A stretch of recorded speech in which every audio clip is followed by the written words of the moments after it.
Good morning, Dutchmen. I forgot to do this. I'm sorry. I'm way behind today. I am in the kitchen of my hostel, so I'm gonna get some weird looks while I do this, aren't I? Right, so I'm heading back out on the boat tomorrow. I'm cooking up all my leftover stuff that I hadn't used since I got back. So quick tour of my dinner. I got some pasta for the hot water. There's some sauce. I got a salad here. Check that out. Boom, arugula or they call it rocket here. It comes with some rockets, white cheddar or extra tasty cheese. Pretty sure it's cheddar. Apple and onion. And I got some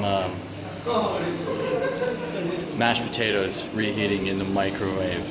I did actually boil them and mash them and add butter and salt and cheese by myself. So I'm not just a microwave guy. But my guests are late, so I couldn't keep it warm. Oh well.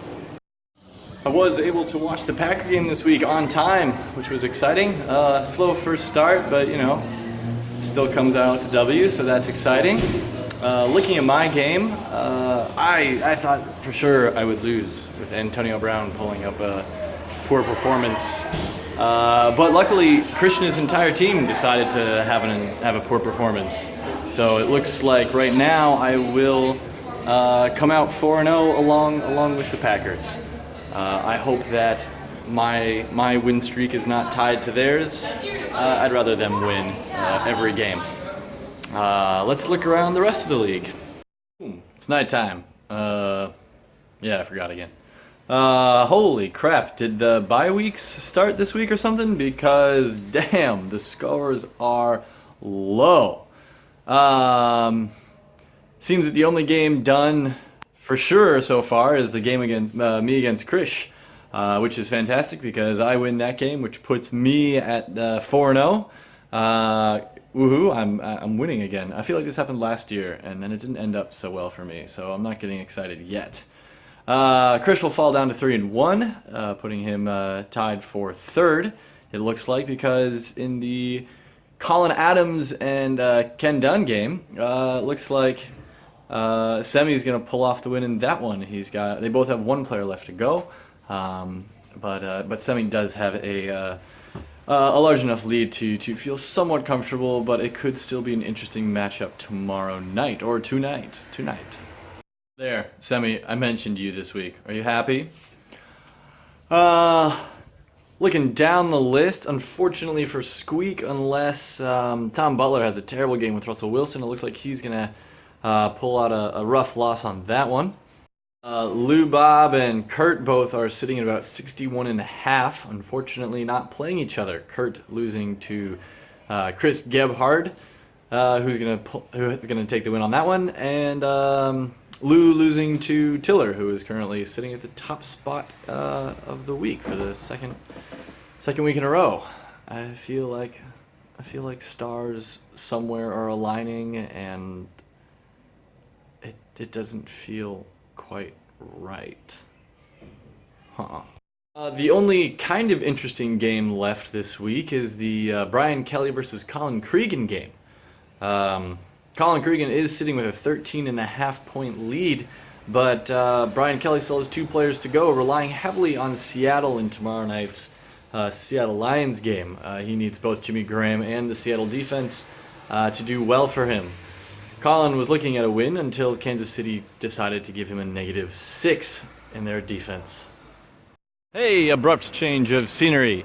My hostel got overwhelmed with drunk, loud people. So as I had hinted to earlier, just a quick look over the standings. Assuming everything holds, I'll be going 4-0 at the end of this game, which is oddly reminiscent of last year, where I started off at 4-0, and now it's raining. I'm gonna walk under the shade. No promise on the light situation. Semi should be sitting there at 4-0 with me.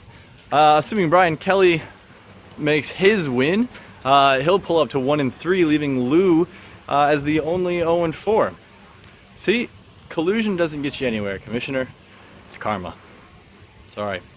And everybody else will be kind of in a big hodgepodge of 1 and 3s. Not so many 2s and 2s, and a couple 3 and 1s. Yeah. You know, I haven't really settled down enough in Australia to know of any Australian oddities in their culture. Unfortunately, I realized that I haven't slept anywhere for more than 2 weeks since leaving New Zealand in April. I think the most consecutive nights I've spent in one place might have been 6. No, there was 8 in Thailand. I spent 8 nights in one place in Thailand. But other than that, 6 nights I think is the most number of consecutive nights in one bed. So yeah, I've been on the move a lot. It's hard to get used to anything. Anyway, yeah. All is well here in Australia. It's a little wet, but it feels good to be 4-0. Kurt, I will see you next week.